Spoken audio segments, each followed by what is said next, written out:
there, I'm Square, and let's talk about art.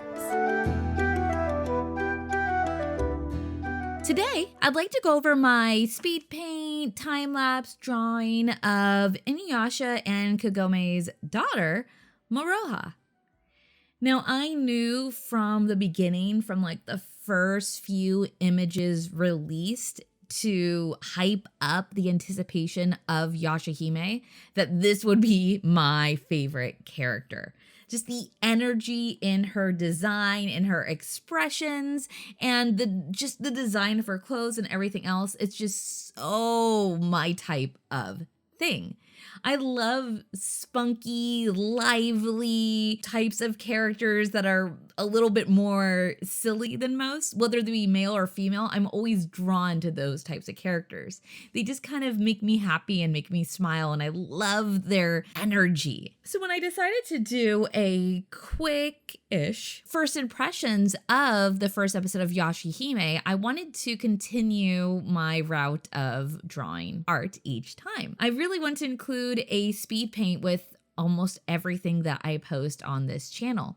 Some of my favorite YouTube channels are art-centric channels. So I knew if I would ever go the YouTube route, this is what I would do. Going into this piece of art, I knew from the beginning that I wanted to give her a very dynamic, high energy pose. Like she's in the middle of action, in the middle of doing something. I also wanted a pose that would still show off her attire and her full like hair and be able to give her an expression. And that's a little tricky to do. A lot of times with action poses, you have to kind of contort the character to get them in different ways, the kind of action you want to implant in your viewer's mind. It took me a while to come up with anything that I thought would work. So I was testing a lot of different poses in my sketchbook and digitally as well, just what would work for what I'm trying to do. What would show her entire face, show off the majority of her clothes, but still look like something is going on. And this is eventually what I came up with. And I'm pretty happy with the result.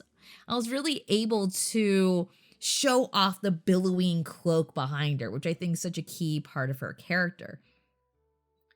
Now, this hasn't been revealed yet, but it looks like it is Inuyasha's cloak and the one that he's had for forever. And I believe it was made from the fur of a fire rat. I think that was said in book 2 when he lent it to Kagome when they were fighting Year of the Hare.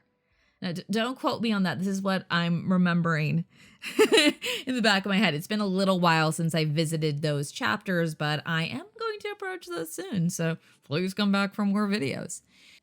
So again, it's not revealed yet, but I believe that's what the cloak is from. It looks pretty much the same, but it also looks like there's different details to it. Maybe perhaps there's some damage. It looks like there's some stitching happening around the edges.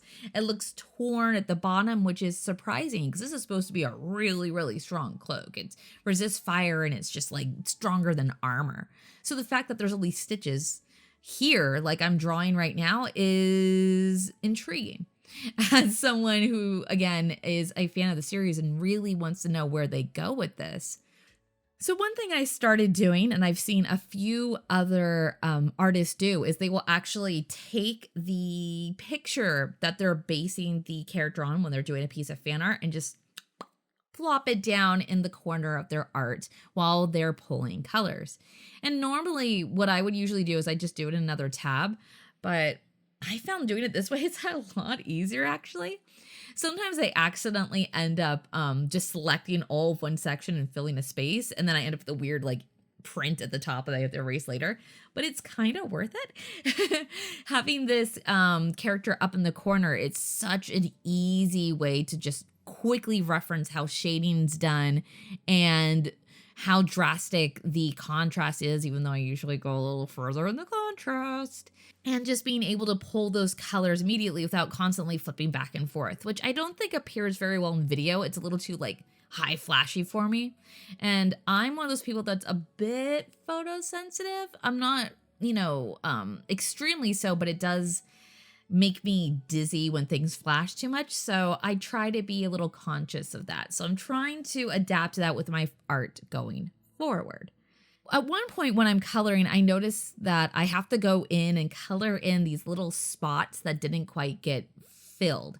And honestly, there's probably a better way to do this than manually do it. What I do is I kind of select white because white's my background, and I see, okay, where are there dots of white where there shouldn't be white? And I do this a few times over in case I miss a spot.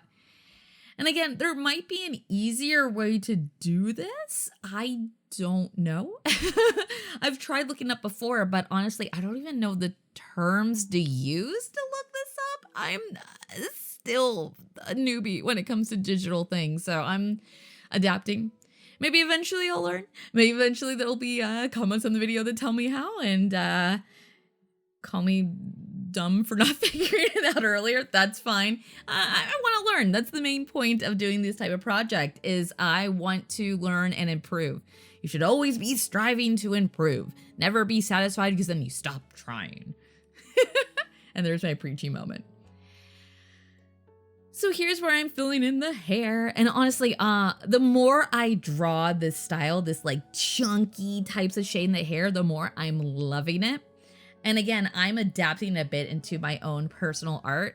Not exactly how it looks when Rumiko Takahashi does it, but I can see for myself the elements of inspiration that I'm taking from it. And the look, that contrast. Like I think I've said this in every video so far where there's art, but I'm just loving contrast. High contrast is my jam. I might go a little too far in some areas when it comes to like oversaturating things. I'm trying to balance it a little more. I think I need to force myself to go pastels one of these times. So here I'm working on the background a bit. And the program I'm using is an old version of Manga Studio. And I think they don't call it that anymore. I'm pretty sure it's called Clip Studio Paint now. But when I originally got this program a long time ago and didn't really use it much, it was Manga Studio. And I got it because I really liked these brushes that came with it. And I know like a lot of other programs let you put your own brushes in, but the way that they set this up, it was supposed to be similar to screen tones that actual manga artists use. So that's what drew me to this, and that's what I'm flipping through a lot at the point where I'm working on the background. I'm trying to find which brushes I wanted to use. And originally, I didn't really want to do the cherry blossom thing because I feel like that's very obvious. So I was trying every other leaf type that was in there, but nothing was really working with the color scheme and the look and the sizing. And eventually, I'm just like, you know what? All right, they're cherry blossoms. It's fine. Sometimes you just gotta let the art direct you. And at the end, I decided I want to have kind of an old paper texture for that background. I kind of wanted to invoke like classic Japanese art. And obviously this isn't that look completely, but I wanted to hint at that since Inuyasha takes place in the feudal era. And ultimately, I'm pretty happy with how this turned out. I tried my hand at writing her name. I just traced over how it was in the concept art that was released, so I hope I got it right.